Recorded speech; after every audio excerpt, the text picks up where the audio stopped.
કચ્છની કઠોર ધરતી પર કોણે વાવ્યું સોનું? શું છે કચ્છનું લાલ સોનું અને તેને કેમ ભારતીય ખજૂરની નવી ક્રાંતિ કહેવાય છે? રણમાં ખીલેલું અમૃત. જાણો કોણ છે એ કચ્છી ખેડૂત કે જેણે ઠળિયામાંથી સર્જી નાખ્યો છે ઇતિહાસ.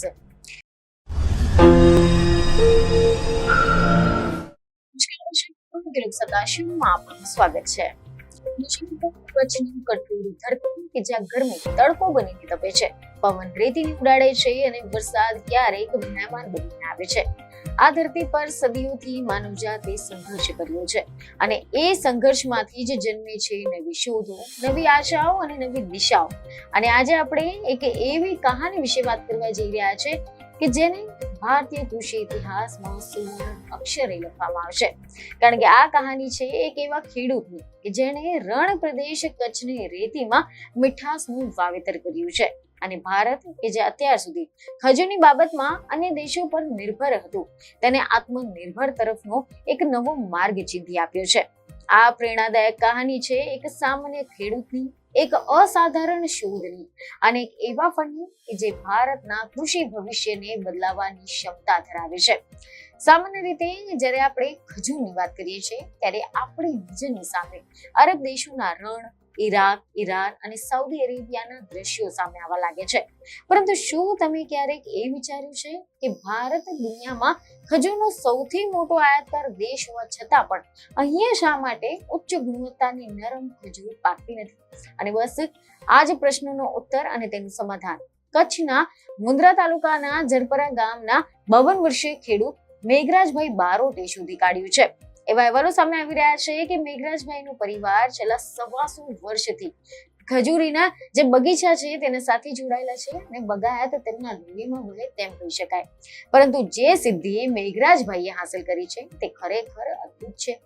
વર્ષ 2000 ની આસપાસની આ વાત છે કે જ્યારે મેઘરાજભાઈએ પોતાના બગીચામાં એક સામાન્ય દેખાતા ખજૂરના ઠળિયામાંથી છોડ તૈયાર કર્યો હતો અને તેમને રોપ્યો હતો. શરૂઆતમાં તો કોઈને અંદાજ પણ ન હતો કે આ એક છોડ ભવિષ્યમાં કરોડો રૂપિયાનું વિદેશી હુંડિયામણ બચાવવાની તાકાત ધરાવતી નવી જાત બની જશે. 4 વર્ષના જતન પછી જ્યારે તે ઝાડ પર ફળ આવવા લાગ્યા ત્યારે મેઘરાજભાઈની નજર તે ફળ પર પડી અને તેમને કંઈક અલગ હોવાનો અહેસાસ થયો. તે સમયે તેમના બગીચામાં લગભગ 350 જેટલી ખજૂરીઓ હતી. પરંતુ આ નવા ઝાડની ખારેકમાં જે મીઠાશ હતી તે ખૂબ જ અદ્ભુત હતી અને સૌથી મોટી ખાસિયત એ હતી કે તેની ખારેક લીલી હોય તો પણ તેટલી જ મીઠી લાગતી હતી. સામાન્ય રીતે ખજૂરીના પાકની સામે સૌથી મોટું જોખમ વરસાદનું હોય છે, કારણ કે જો ખારેક પાકવાની જે તૈયારીમાં હોય અને ત્યારે વરસાદ પડી જાય તો પછી ફળ ફાટી જાય છે અને ખેડૂતોને મોટું નુકસાન થાય છે. પરંતુ મેઘરાજભાઈએ જે નિરીક્ષણ કર્યું તે આ ખાસ ઝાડની ખારેક વરસાદમાં પણ ફાટતી ન હતી અને તેની લૂં ઢાંકી હોય ન ઢાંકી હોય તો પણ ફળ ખરતા ન હતા. અને આ ચમત્કારિક લાક્ષણિકતાઓના કારણે મેઘરાજભાઈએ પોતાની દીકરી સોનલના નામ પરથી આ જાતનું નામ સોના રાખ્યું હતું.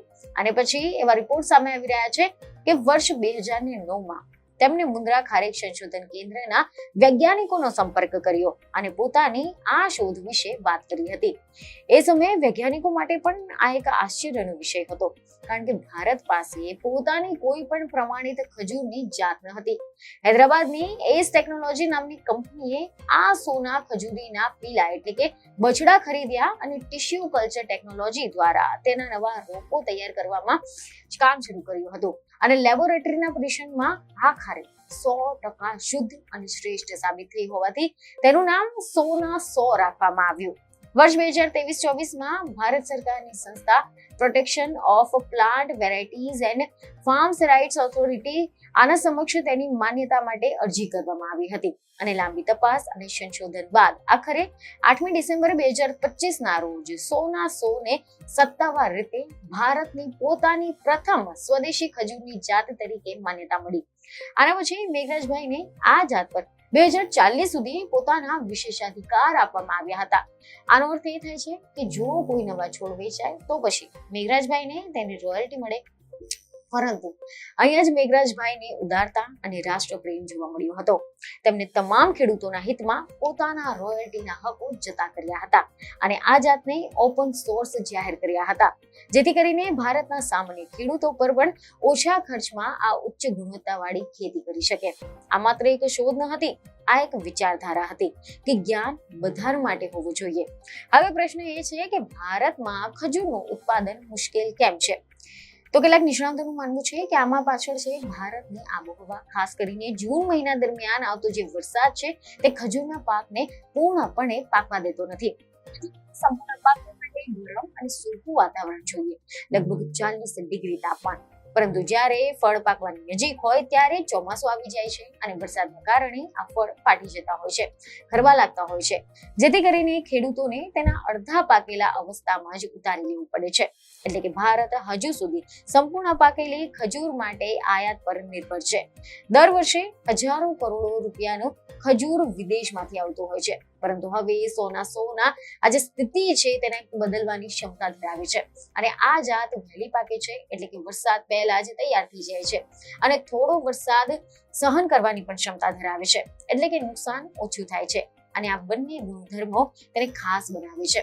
જો કે વૈજ્ઞાનિક દ્રષ્ટિએથી જો આપણે જોઈએ તો એવા અહેવાલો સામે આવી રહ્યા છે કે અત્યારે તો કચ્છમાં 19 લાખથી વધુ ખજૂરીના ઝાડ છે, જેમાંથી મોટા ભાગના બીજ દ્વારા ઉગાડવામાં આવ્યા છે, પરંતુ બીજથી ઉગાડેલી ખજૂરીમાં ગુણવત્તા જળવાતી નથી અને તે નર છે કે માદા તે જાણવામાં 3 થી 4 વર્ષ નીકળી જતા હોય છે. જ્યારે સોનાસો આ સમસ્યાનું કાયમી સમાધાન છે, કારણ કે તે ટિશ્યુ કલ્ચરથી તૈયાર થાય છે અને તેના ફળનું કદ અને અન્ય જાતો કરતા મોટું હોય છે. રંગ આકર્ષક લાલ હોય છે અને તેની મીઠાશ તો તોલે ના આવે તેવી હોય છે. ઈરાકની પ્રખ્યાત જે બરહી જાત છે અને જે તેના પીળા રંગથી ઓળખાય છે, તેની સામે સોનાસો લાલ રંગની અને 15 દિવસ વહેલી પાકે છે અને આ 15 દિવસનો જે સમયગાળો છે તે ખેડૂતો માટે સોના જેવી કિંમત લઈને આવે છે, કારણ કે આનાથી ચોમાસાના વરસાદ પહેલા જ પાક ઉતારી લેવાની તક મળે છે. આબોહવા પરિવર્તનના આ યુગમાં કે જ્યાં કચ્છમાં વરસાદની પેટર્ન બદલાઈ રહી છે અને જુલાઈના બદલે જૂનમાં જ વરસાદ શરૂ થઈ જાય છે, ત્યાં સોનાસો આ એક રક્ષક તરીકે સામે આવ્યું છે. અને એટલું જ નહીં, મીડિયામાંથી એવા પણ અહેવાલો સામે આવી રહ્યા છે કે વર્ષ 2025 સુધીમાં કચ્છમાં ખેડૂતોએ આશરે 10,000 જેટલા સોનાસો આના રોપા વાવ્યા હતા અને તેના પરિણામે અદ્ભુત આવ્યા હતા. મોરબી અને ઉત્તર ગુજરાતના થરાદ તેમજ રાજસ્થાન અને બુંદેલખંડ જેવા વર્ષા છાયાવાળા વિસ્તારોમાં પણ આ જાત વરદાન રૂપ સાબિત થઈ છે.